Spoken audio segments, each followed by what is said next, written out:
Okay, I feel silly, but that's okay.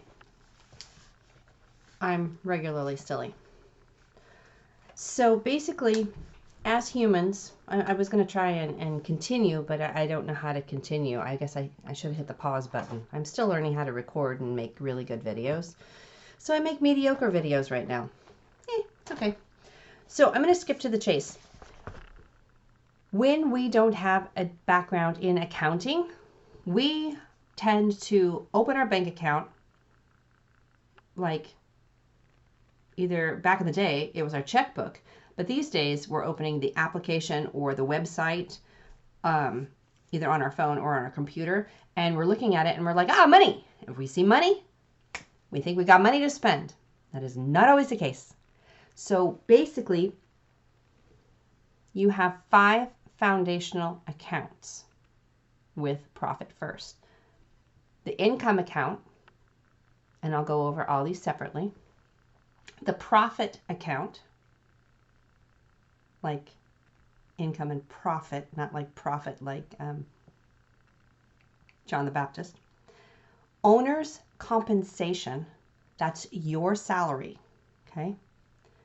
Taxes, where you want to set aside monies for taxes because you're going to have to pay quarterly at a certain point and definitely annually. And then operating expenses. Okay, so those are your 5 accounts. I'll say it again. The income account, the profit account, the owner's compensation, which is your salary, saving for taxes, and operating expenses. If you go to a smaller bank where you can have multiple accounts for little or no overhead and little or no minimum balance, that is probably the best place to go. Mine are at a local credit union, and they had no problem opening up 5 accounts for me, in addition to the 2 that I already had. The opening balance was like $25 per account, and as long as I keep, $25 in each of those accounts, which may sound a lot, that's just my minimum. They don't have a minimum. I mean, maybe $5, but you have to use them or they get stagnant, okay?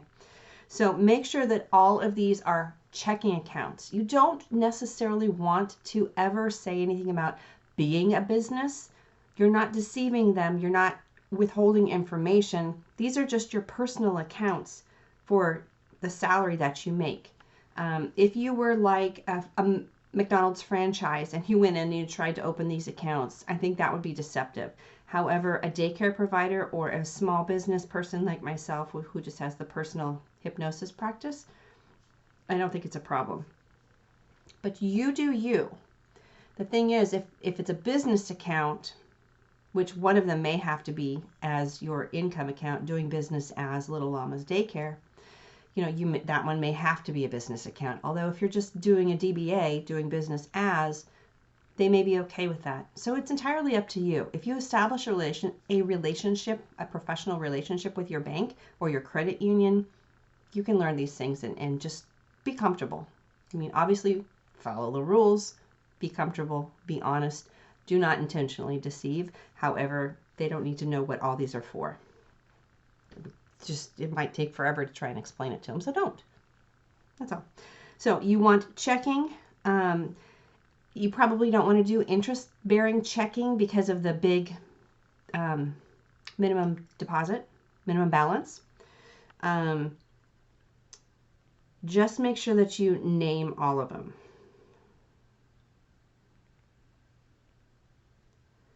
All right.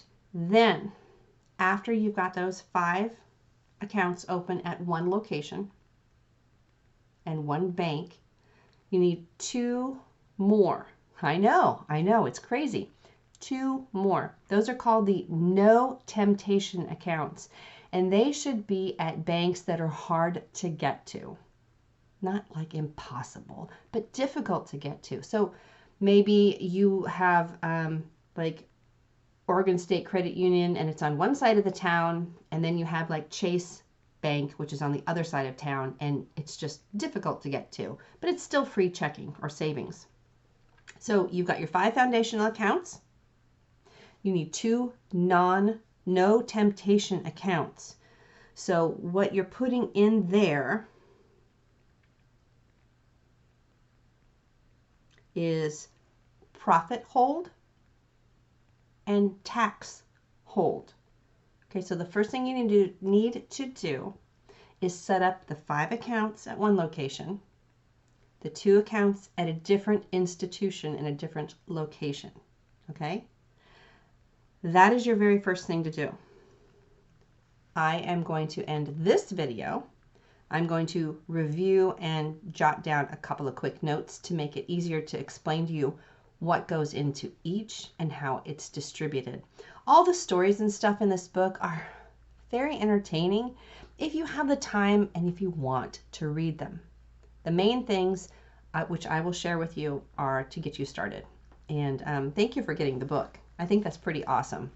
It will really help with your banking, and it will help you actually pay yourself instead of all the money just getting flushed down the toilet, flushed, whatever.